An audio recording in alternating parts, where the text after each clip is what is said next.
எல்லாருக்கும் வணக்கம்.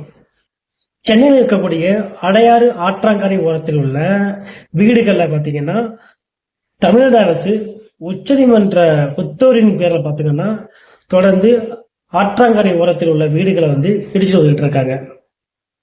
இது இப்ப மட்டும் இல்ல, பல வருடங்களா பாத்தீங்கன்னா இப்படி இருக்கக்கூடிய வீடுகளை ஆக்கிரமிப்புங்கிற பேர்ல பாத்தீங்கன்னா அந்த வீடெல்லாம் இடிச்சு வந்துட்டு இருக்காங்க. அவங்க இப்ப மட்டும் இல்ல, அந்த காலத்துல பாத்தீங்கன்னா அந்த இடத்துலதான் அவங்க இருக்காங்க, வீடு கட்டி வந்துட்டு இருக்காங்க. ஆனா அதே பகுதியில பாத்தீங்கன்னா காசா கிராண்டு லேண்ட் இருக்கு, மாதா கல்லூரி இருக்கு, இப்படி பல கார்பரேட் கம்பெனிகளுடைய அங்க நிறுவனங்கள் இருக்கு. அதெல்லாம் இடிக்க மாட்டாங்கிறாங்க.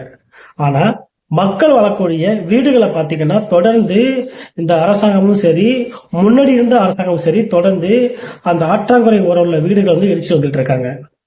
அடையார் ஆற்றாங்கரை ஓரமா இருக்கக்கூடிய ஸ்டாலின் நகர், சாந்தி நகர், காயிதே பில்லத்து நகர், தாய் மோகாம்பி நகர், அதுபோல எம்ஜிஆர் நகர் போன்ற நகர்களில் இருக்கக்கூடிய வீடுகளை பாத்தீங்கன்னா முக்கியமா அடிச்சு வந்துட்டு இருக்காங்க.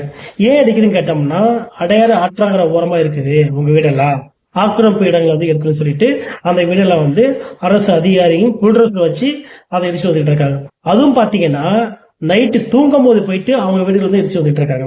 ஓகே பார்த்தோம்னா அதே அடையாள ஆற்றங்கரை வரம் பாத்தீங்கன்னா காசா கிராண்ட் லேண்ட் இருக்கு, மாதா பொறியியல் கல்லூரி இருக்கு. இப்ப அதெல்லாம் விட்டுட்டு மக்கள் வசிக்கக்கூடிய வீடுகளை மட்டும் இடிச்சுட்டு அவங்கள அவுட்டர்ல தங்க வைக்கிறாங்க. ஒரு தனியார் நிறுவனத்துக்கு மட்டும் பாத்தீங்கன்னா இவ்வளவு சலுகை கொடுக்குறீங்க, ஆனா மக்கள் இருக்கக்கூடிய வீடுகளை ஏன் இடிக்கிறீங்க? இது பல வருடங்களா பாத்தீங்கன்னா தொடர்ந்து நடந்துட்டு தான் இருக்கு. பூர்வக்குடி சென்னை வாசிகளை நீங்க சென்னையில தங்க விடாம கொண்டு போய் நீங்க என்ன பண்றீங்கன்னா, சென்னைக்கு வெளியே அவுட்டர்ல கொண்டா நீங்க எதனா ஒரு கட்டிடத்துல கூட போட்டுருவீங்க. தயவு செஞ்சு கேட்டுக்கிறது என்னன்னா, தொடர்ந்து இந்த மாதிரி செயல்களை அரசும் சரி, நீதிமன்றமும் செயல்படக்கூடாது.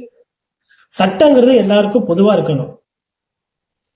பாரம்பரியம் கட்டக்கூடாது யாருக்குமே. தனியார் நிறுவனத்துக்கு நீங்க நல்லது பண்றீங்க, மக்களுக்கு நல்லது பண்ண மாட்டேங்கிறீங்க.